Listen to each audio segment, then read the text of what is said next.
Yes. I'm thinking about that feeling. You know which feeling I'm thinking of? The one where you finally get to play that new game you bought. You're greeted with that stellar opening that gets you hyped for the journey you're about to partake in. Video game openings can sometimes even be the highlight of the game itself, while other times you may want to press the skip button as soon as humanly possible so you don't have to stain your eyes with the sight of one. But what makes a good video game opening? What is it about them that can either get us jumping out of our chairs or skipping it? Like how you skipped leg day the other day and now your legs feel like jelly. Don't skip leg day, guys. It's important. What were we talking about? Oh, right. Well, to find out what makes a good opening, we're gonna have to break it down piece by piece. First, let's establish what exactly qualifies as an opening. Basically, any cinematic that happens before you officially start the game will be an example of the kind of opening we're going to be talking about today. So just to clarify, we will not be looking at something like The Last of Us. The start of that game is great, but we're not looking at those kinds of openings. We are talking specifically about those cinematics that play before or right after you hit start on the start screen. Now with that out of the way, let's figure out how we're going to judge each of these openings. Each one will be judged by the following. How hyped does it get you to play the game? How well does it represent the game you're going to be playing? How good is the overall presentation? And does it do a good job of setting the tone of the game? After taking a look at the opening, we'll give it a final score and move on. Here's a quick example. Grand Theft Auto San Andreas. This one keeps it simple and is better for it. It gives you a tease of the open world, making the player want to jump in and explore. It represents the game quite well since all the shots are in-game footage. The presentation is straightforward but has just enough style to look nice. And that, along with the music, helps set an accurate tone for the rest of the game. Now, let's give this bad boy an overall score and look at that! We're off to a good start. Since you know how things are gonna roll now, it's time we take a look at some of gaming's best, and maybe even worst, openings.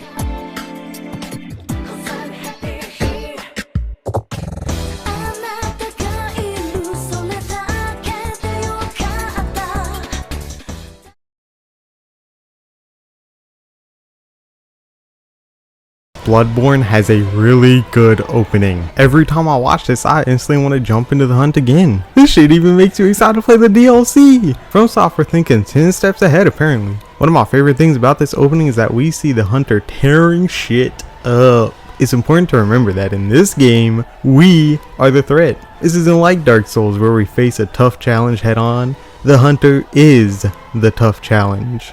This shit is so well animated I could go on for days. Just look at that. Look at this and try and tell me games aren't art. I dare you. The tone is set perfectly as well. No missteps whatsoever. This opening gets a 10 across the board. Phenomenal. I want to go back and play Bloodborne as we speak. This game is so good, guys. 10 out of 10 intro, with no doubt in my mind. Go play Bloodborne. Okay, this is going great. Is it even possible to have a bad game opening? I mean, seriously, there's no way any of this could be bad, right? Oh god damn it. This opening is just like one last lie before you actually start the game that was built on lies. Yes, the intro looks and sounds great, and has some pretty cool narration. However, almost everything past surface level falls flat. The tone is kind of all over the place. I want to say it's comedic because of the narration, but everything we see seems to be taking itself seriously. Almost nothing you see in the opening will actually reflect what happens in game, which makes it feel like another one of CDPR's fake trailers. It does get you pretty hyped to play it on your first time booting up the game, but past that you'll likely find yourself skipping this every time. If anything, the more you watch this opening, the more depressed you become because you were excited for this game for years and you would never stop talking to your friends about it, and it was supposed to be good. Why wasn't it good? 7 out of 10, it's not that bad. Fighting games. Okay, I'm gonna cheat a little here. When writing the script for this video, I was thinking long and hard about which fighting game openings to put without making the video only fighting game openings. Then I decided to hell with it, we're just gonna rank a bunch of them in a lightning round.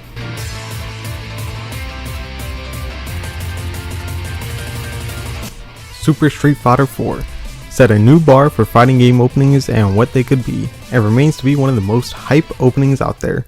Guilty Gear Strive, the most recent game here, but far from the worst. Still don't know why it didn't play when booting up the game at launch, but still great. Animation is great, and the music is just... Hold on one second, guys. That is bullshit blazing! Yeah, I really like this one.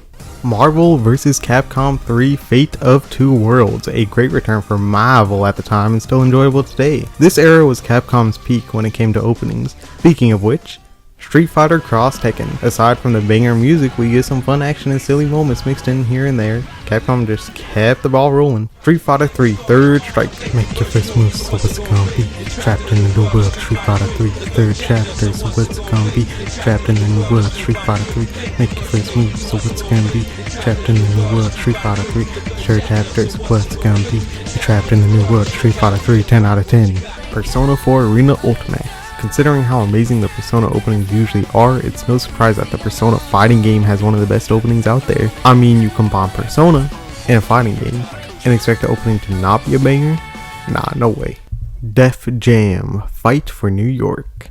I just included this one because I find it very funny.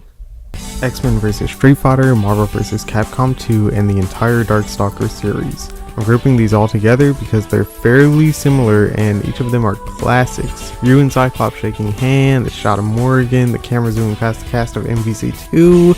It's all great. Okay, that's the last Capcom, I promise. Tekken 5, the best from the Tekken series in my opinion, and still looks quite good considering the game is almost 17 years old now. Damn. PlayStation All-Stars Battle Royale. Basically the only legitimately great thing about this game. Smash has a really good opening. Nintendo might want to copy strike me. When I go online it's impossible to win. I don't know how to end this bit, so I'll give it a 10 out of 10.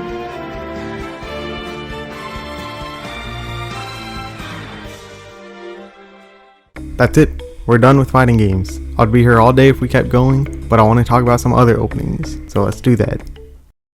This is a weird one. Nioh 2 has the exact opposite problems that CyberPunk's opening has. The presentation of this opening is messy, with it changing camera angles every 4 seconds. Here's the odd thing though. If you were to freeze any frame here, it would actually be quite gorgeous. The problem with the presentation has nothing to do with the visuals and music, but the camera angles and constant changes don't give the player any time to breathe. Besides that, the opening isn't that bad. You get this nice little montage at the end that's like, oh yeah, you can turn into these like cool demon things and tear things up.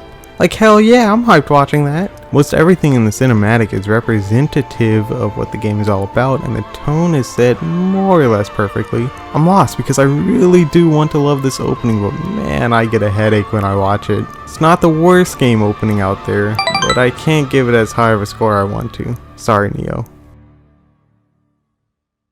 I wanted to get at least one retro game in here that wasn't a fighting game, so here we are. However, I'm not going to be judging this one as harshly as the others, as its age shows up in full force here. That being said, I really enjoy this, which is odd because if I was judging it like the other ones, this would fail on almost every front.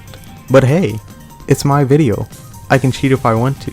As I'm writing this, I'm really struggling with how I should rate this one. Okay. Just for this game, we're going to abandon the 4 criteria I judged the other intros on and just have an objective and subjective score at the end. That's fair, right? Anyway, let's get the very best thing in this opening out of the way, and that's the music.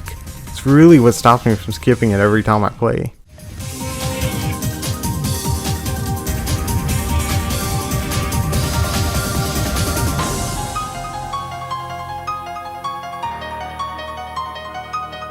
The rest isn't awful, but man, this is some killer music. The visuals are just a bunch of cutscenes taken from the game and edited together, which isn't necessarily a bad thing, but the jump cuts are just everywhere. The opening is also a tad bit too long as well, being over 2 minutes long. Like I said, I'm not going to judge this one based on hype levels or on how accurately it portrays the game, so on a personal level, I would give Parasite Eve's opening an 8 out of 10.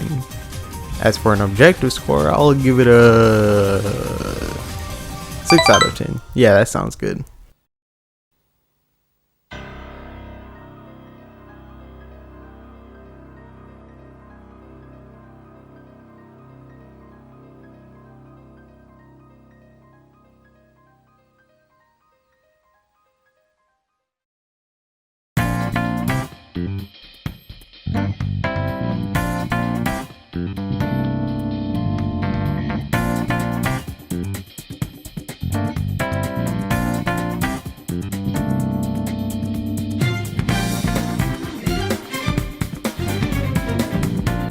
And now we arrive to the real reason I wanted to make this video. This, along with Bloodborne and one other game I've yet to mention, are what I consider perfect openings. Now, in a series known for having great openings in a game that has multiple spin-offs with equally good openings, you may wonder why I chose this one. Well, it's because it's the one most people have seen, and I also don't necessarily have to talk spoilers in order to properly analyze everything going on here. Royal and Strikers have a bit more going on, and I would probably have to mention minor spoilers here and there to give my thoughts on them. Now that we've got that cleared up, let's talk about this opening. Every frame of this is perfection. The presentation is flawless through and through. From the music, to the visuals and thematic coloring, to the stellar animation and choreography, there are no issues here whatsoever. Arsene flying up to reveal the P5 logo would get any sane human jumping out of their seat going, damn, this game is gonna slap. The tone could not have been set any better.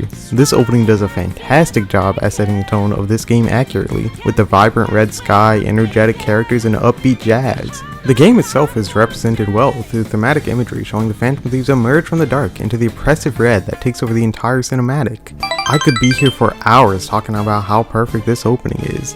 The crazy part is that the spin-offs managed to have just as good, if not better, openings. I'll talk about them, but I don't want half of this video to be about Persona 5. It's also interesting to see how different it is from Bloodborne's, while both being perfect for their respective games. There's one more opening I would give a 10 to, but we'll get there when we get there. Yeah, I didn't mention Persona 5 Dancing's opening, did I?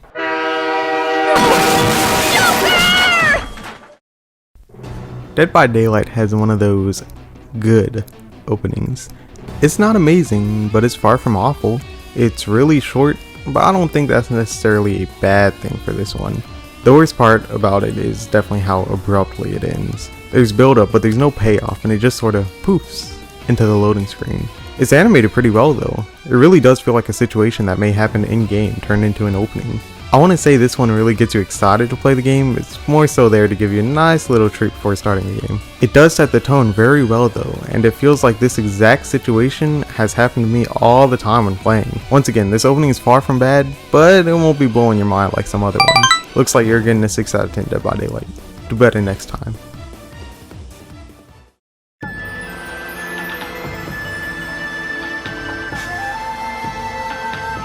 Look at that! There are actually 2 retro games here. Now, I myself am not well versed in the world of Okami. That's why we have an Okami veteran here to talk about the opening. Take it away, Opekvale. It's a very interesting intro, because what it does is it takes the very first part, the very first chapter, I'd say, of the entirety of the story, and it gives it to you. And through the first part of the story, that intro sequence is the basic, very top layer of what you are going to do for that first chapter, which I think it represents the first part of the game very well. It will show you what you are going to do in this gorgeous art style with music that's very, very well done for each little scene, and it's incredible. When I first played Okami, I played it on the Wii. Nowadays, I like more entertaining gaming experiences, but there was something different about Okami. It was its art style.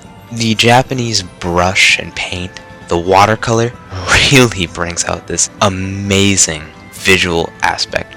And the music score in the intro does the same thing, as the music will change and shift based off the scene, and it'll represent the feeling of each of those moments incredibly. And it shows a very good picture for what you are going to experience when it comes to musical scores going through the forward of the game. That whole intro sequence really gets me excited to play the game. You play as the sun goddess Amaterasu in a wolf form with your bug partner. I'm gonna say bug, just let me say bug. Bug partner Isun, and Isun and Amaterasu have such a great relationship throughout the entirety of the story, and you can already see it when you go into the intro sequence, because there's pictures of Amaterasu with her divine beast shield. Okami's intro just does everything justice in such a good way, because the intro really sets your expectations for what the rest of the game are going to be. It's a very smooth cutscene with great transitions, great music, the visual style is amazing. I've never seen a game painted like this, and it really is unique in my opinion, and it's why it's one of my favorite games ever. Thanks for joining the show, Opekvale. we have one more opening review before we're done, so let's get to it.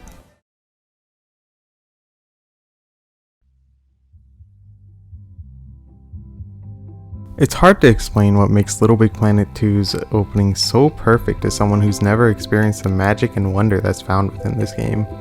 But it's my job to do just that, so I'm gonna try my best. The entire Little Big Planet series is about creativity. Its replay value comes from going online and experiencing other people's creations and worlds. It's amazing how well this opening tells you that without showing you a single Sackboy on screen. On top of that, the entire opening helps set a tone that might make you feel like you're in a young child's mind bursting with imagination. You instantly want to use the creative side of your brain when watching this. I'm having trouble putting into words how this opening manages to hit every beat while not missing a single step. It's just so sensational and dreamy. They could not have chosen a better way to start such a creativity-driven game. And look, I'm not blind to nostalgia. I'll admit that this was the game I played the most when growing up, but even when I take off the nostalgia goggles and look at this opening from purely an objective standpoint, it still does a phenomenal job at what it's trying to do. I guess we can't have a completely happy ending though, as to my knowledge the LBP2 servers are still down since Sony shut them down due to rampant attacks on the servers. How does that affect the opening, you may ask? Well, like I said, this is a creative and community driven game, which is reflected in the opening. And with no community that's able to play the game right now, you may find that the opening isn't all that representative of what the game is about anymore. But you know what? I'm not going to forget those glory days. At launch, this opening was perfect. And when Sony eventually brings the servers back up, it will continue to be perfect. Then again, that may never happen. But hey, I have a vast and expansive imagination, and I call it Little Big Planet. And that's that.